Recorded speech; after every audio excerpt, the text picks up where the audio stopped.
Hello বন্ধুরা, কেমন আছেন? আশা করি ভালো আছেন, ভালো থাকুন, এটাই কামনা করি। আজকে আমি যে বিষয় নিয়ে আলোচনা করব সেই বিষয়টি হলো ডেরোবিন অয়েনমেন্ট। এই যে ডেরোবিন অয়েনমেন্টটা দেখতে পাচ্ছেন, এই অয়েনমেন্টটি যাদের দাঁত ছিল তারা অনেকেই ব্যবহার করেছে এবং অনেকের খুব ভালো রেজাল্ট হয়েছে, অনেকের রেজাল্ট ভালো হয়নি।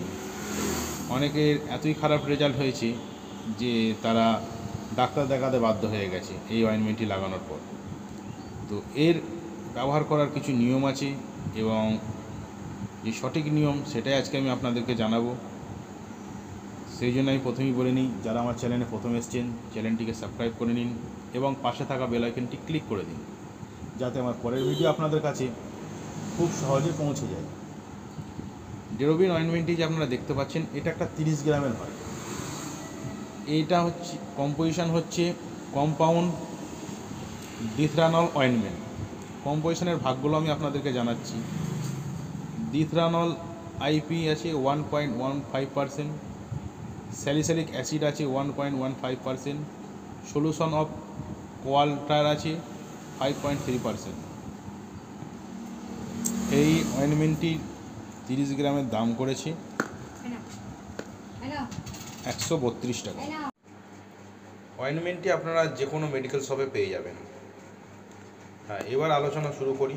অয়েনমেন্টটি আপনারা কিভাবে ব্যবহার করবেন, এটার যে সঠিক তথ্য সেটা আমি আজকে আপনাদেরকে জানাবো। অয়েনমেন্টটি অনেকেই ব্যবহার করেছে, ব্যবহার করার পর আমাকে অনেকে বলেছে অনেকের নাকি পুড়ে যায় এবং ছাল চামড়া, মানে যেখানে ধরুন দাঁত হয়েছে সেই জায়গাটায় লাগানোর পর ছাল চামড়া উঠে গেছে। তো এইটার ব্যবহার হচ্ছে অ্যাকচুয়ালি এটা হচ্ছে স্যালিসাইলিক অ্যাসিডটা আমি আগে প্রথমেই বলেছিলাম, এর অ্যাসিডটা যে কম্পোজিশনটা আছে 1.15%। এইটা থাকাকালীন যে স্কিন পাতলা, যাদের স্কিন আছে, মানে ধরুন দাগ হয়েছে আপনার পাতলা চামড়ার ওপরে, সেই জায়গায় যদি আপনি দেন না, সেই জায়গাটায় দিলে কি হবে, পাতলা চামড়ায় সেই জায়গাটা পুড়ে যায়। এই জন্যে ধরুন কোনো মোটা চামড়ায় হয়েছে, ধরুন অন্য কোনো জায়গায় হাতের এই সাইডে কিংবা এই পাতলা, এটা হচ্ছে পাতলা, এটা হচ্ছে মোটা, এই দিকটা মোটা, বুঝতে পারছেন? তো এই পাতলা চামড়ায় দিলে কি হবে, বেশি পরিমাণ তাহলে পুড়ে যাবে। তো এই জন্য আমি বলবো খুব অল্প পরিমাণ করে এটা ব্যবহার করুন। ধরুন পাতলা চামড়া, যদি এইরকম পাতলা কোনো চামড়ায় হয়েছে সেই জায়গায় একদম পুরো অল্প পরিমাণ নিয়ে এই অয়েনমেন্টটি একবার করে লাগাবেন সারাদিনে, দুবার নয়। আর যদি এরকম কোনো মোটা চামড়ায় হয়, যেখানে দেখবেন মোটা চামড়া আছে, সেই জায়গাটায় একটু পরিমাণে বেশি দিতে পারেন। আর আরেকটা জিনিস বলছি, এইটা লাগানোর সময় যদি দেখছেন যে স্কিনে লাগানোর পর কোনো লাল হয়ে যাচ্ছে এবং পুরা মতন যাচ্ছে স্কিনে, সবাই স্কিন তো একরকম নয়, স্কিনে যদি শ্যুট না করে তাহলে কিন্তু এটা ব্যবহার না করাই ভালো। আর যাদের স্কিনে শ্যুট করে যায় তারা ব্যবহার করতে পারে, কিন্তু খুব অল্প পরিমাণ দিয়ে ব্যবহার করুন। অনেকেই কী হচ্ছে, মনে করছে ডেরোবিন অয়েনমেন্ট ভালো, ব্যবহার করি খুব তাড়াতাড়ি কমে যাবে। সেই জন্য আমি বলতে চাইছি যে অল্প পরিমাণে ব্যবহার করুন আপনারা, তাহলে দেখবেন রেজাল্টটা খুব ভালো পাবেন।